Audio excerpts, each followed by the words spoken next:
Hello and welcome to a video where we are going to have a look at how police interrogation works.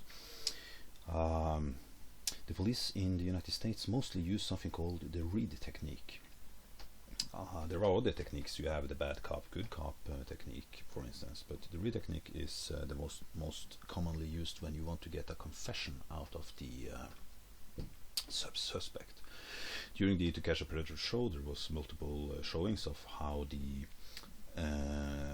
predator would be taken into an interrogation room, and I have an example here of Dustin McFedrich and how they're sitting, and everything here is planned out: the room, the positioning of the chairs, the body language of the police officer, and so on. Now the first thing is that they make the room totally devoid of anything. It is supposed to be as empty of decoration. And there's supposed to be, okay, there's a picture here of it on this side.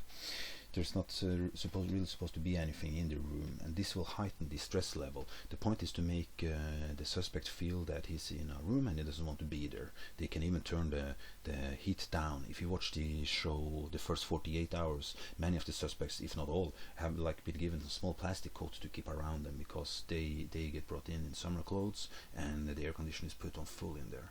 Not so much that they're really freezing, but they're cold and comfortable. They're placed outside reach of light switches and the play outside reach of air conditioning buttons and so on, to reduce their level of control. So you don't want them to feel in control. And then you place the suspect in sort of a corner, so that you are sitting talking to them from two angles. This will also reduce the like you see here, this will also reduce the feeling of control. It becomes harder to lie also when you sit like that. So, and the Reid Technique usually opens up with trying to develop a baseline with the predator. So when you see the female investigator asking one of the men arrested, oh, it's an interesting night, to say the least. She's sort of being friendly with them. And I've seen a couple of videos where pornographers are shouting, "Don't be friendly with them," or "I love how they try to be friendly," and so on. But what they're actually doing is that they're pitching a couple of normal questions to see how does this person normally talk. Is he flat? Does he have a lot of body language? Like how does he react when he's not lying? And then when they begin to ask him other questions, they will see how he reacts differently. So here you have the scene that I'm talking about. She's going to lead him inside the room, and now she will be sort of friendly at first. Not obviously very friendly, but she'll sort of develop a rapport with him. And brought in for questioning. Had an interesting night, haven't you? Yeah, really. To say the least. So what they also do is that oh, the feet crossed, that's a defensive posture. So what they'll also do is that they'll pretend to agree with the person.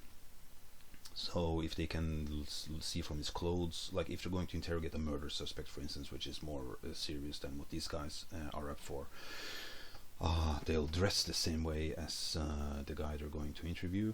They will say, "Oh, so you play golf?" Well, I play a little golf too, you know, and they'll lie and everything. Because if the suspect likes you, he'll be more likely to admit what he's done. Yeah, develop a report.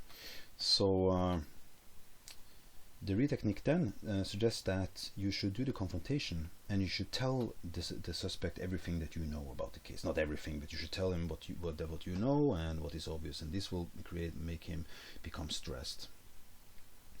And afterwards, you're going to develop a theme. And developing a theme is that you are going to pitch a story, and we have seen this many times on the show, where he says that I think that what you were going to do is that you were going to have sex with a 13-year-old girl. And in another example, the policeman says, "We know that you're not a pedophile. We know that you wouldn't have forced yourself upon the girl here, but you came here with the intent to have sex with a minor." Or in the case of the Homeland Security officer, where he denies everything, and when he's done talking, the other policeman leans forwards and he says, "It would have happened. Maybe not tonight, but it would have happened." So it gives him an out. It sort of lets him deny that you weren't going to do anything tonight. That's right, but you were going to do it because the police are allowed to lie to suspects in America. So anyway, and if the suspect starts fidgeting, licking his lips, how many times haven't we seen the lips being licked while Chris Hansen confronts them? Running his hand through his hair, then that is taken as indications of deception, and you know that you're on the right track.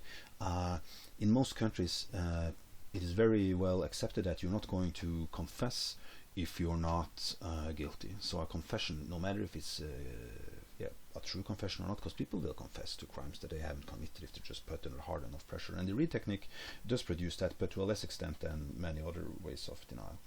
Anyway, and if the person tries to deny, you interrupt him and you say, well, you will get to put forth your point, but right now I need you to listen, because denying, being allowed to deny something increases the confidence of the person. So if you're in an argument with your girlfriend and she says no, you should stop her and say, okay, but right now I'm speaking, because otherwise the confidence and the resolve of the person lying or just making their point or something will increase with every denial. I didn't do it, and eventually they believe it themselves. That's why Chris Hansen, sometimes he stops them, but other times when he doesn't stop them in denying, they run away quicker. I like it when he interrupts them and says, well, you're going to tell your side of the story, but first I need to ask you a few questions. That's a very good interruption. And also you can turn around what they say. So if they say, I could never rape somebody, my sister was raped and I saw how much pain that caused, I would never do that to someone, then you're supposed to handle it as the detective differently than denials, because these objections, they give you information to turn around and use against the suspect. So you might say, see, that's good, you're telling me that this is something you wouldn't normally do. I know, this is just a single mistake this time. So and I had a very good example in my mind where they do this on the show, they turn it around, but I can't really recall it. And to backtrack a little, you're also supposed to use the name and be friendly, as you can see on this illustration here, with the suspect. So when the female interrogator is interviewing Lurch, she says to him, yeah, I believe you have had a lot of girlfriends, Travis, but I want to know the name of this one. She's being friendly and she's using his name, and they're all techniques that she has been drilled in probably 100 times. Now, finally, we come to the last point in the Reid technique, and that is when the suspect starts leaning forward. And slumping forward is an indication of guilt and of surrender. So Imao has a couple of great videos about the body language of the men as they're being interviewed with Hansen. I would love to see his take on a couple of the full interview arrests that we have, because people, when they're slumped together, they're obviously demolished by Chris Hansen, but they're not usually denying what they did. They're saying they weren't going to do something, but in the police interview it's different. So let's have a look at Lorne. Here we have a guy leaning forward, and that indicates surrender. He's admitting to Hansen what he's doing. Here you see it again. They're leaning forward and having building good rapport with the police investigator that interviews them. And this indicates defeat. A man who's denying something will lean backwards as a sign of determination. And if he puts his face in his hands, it's all over. He's going to confess to everything. As long as you don't interrupt him, you should just let him talk by that point. And I see they took his cuffs off to make him more comfortable. That's also a trick that they do, because then suddenly the police officer is someone who's nice to you, and you feel more likely to confess to him.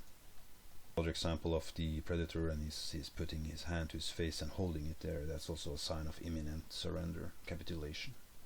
This is the shot just after Lorne actually asked for an attorney, and something that the policeman says makes him confess. I'm sorry, makes him ask for a lawyer. I don't remember, it is something about sending the naked picture or something. Like he messes slightly up, but by that time Lorne has already admitted everything, so it doesn't really damage the case that much. Now, there's a couple of things about the Reid technique that I'll just put it down, because YouTube is insanely quick to catch on to these Kentucky Bowling Green episodes if you put up too much of them. There's a couple of things about the Reid technique, and one of them is that statements must be made voluntarily. You can't threaten them, and you can't promise them a favor in return of talking. If you watch the TV show The Wire, they give them hamburgers and ask them to confess and so on. That is not allowed, and they must be aware of their legal rights and waive an opportunity to exercise them. And people even sign documents where they say that they're waiving their rights to remain silent. And this is incredibly stupid. Why would you waive your rights? You should get an attorney immediately and keep your mouth shut. Because you have the rights to remain silent and to consult a lawyer if you choose, and you should always choose that. And if you do that, you have defeated the Reid technique. A lawyer would just tell you to not answer that question all the time. And actually, it will not count against you.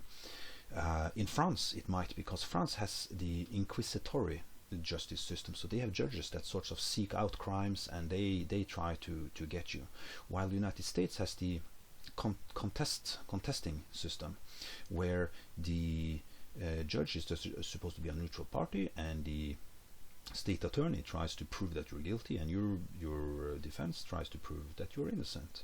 The police considers themselves, of course, paladins of the state attorney, and they will act on his behalf, and they will try to build the case against you, and they will try to make you confess as much as you can, but they're really not supposed to.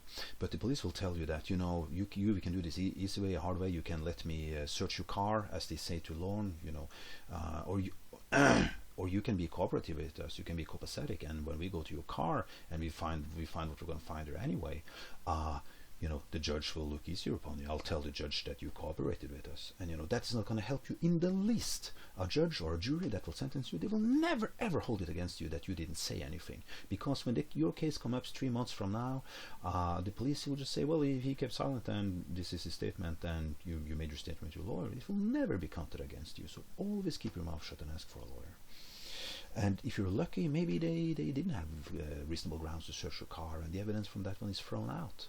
So what lawyers actually, the first thing they assess when they meet a new client is, how much damage has my client caused to himself? How much has he talked? How much did he tell the police, sure, search my pockets, this and that's not mine, and Kevin did this too. Oh yeah, there might be some child pornography on my computer, or my brother did it, you know. Then you have given them reasonable grounds to go to your house and search your computer and everything. Don't tell them you have condoms in your pockets, just shut up and leave. And that's what the smart people in Catch a Predator did. Luckily not all of them, otherwise we would not have our wonderful subculture.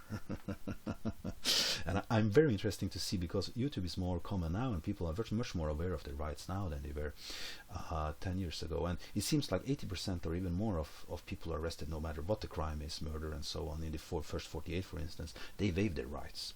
They agree to talk to the police without a lawyer. And it will be interesting to see Hansen versus Predator, and the 10 guys he caught there, out of the people who gave an interview, didn't give an interview, how many waived their rights to remain silent. It will be interesting to see. Thank you for listening, and tune in for more videos later.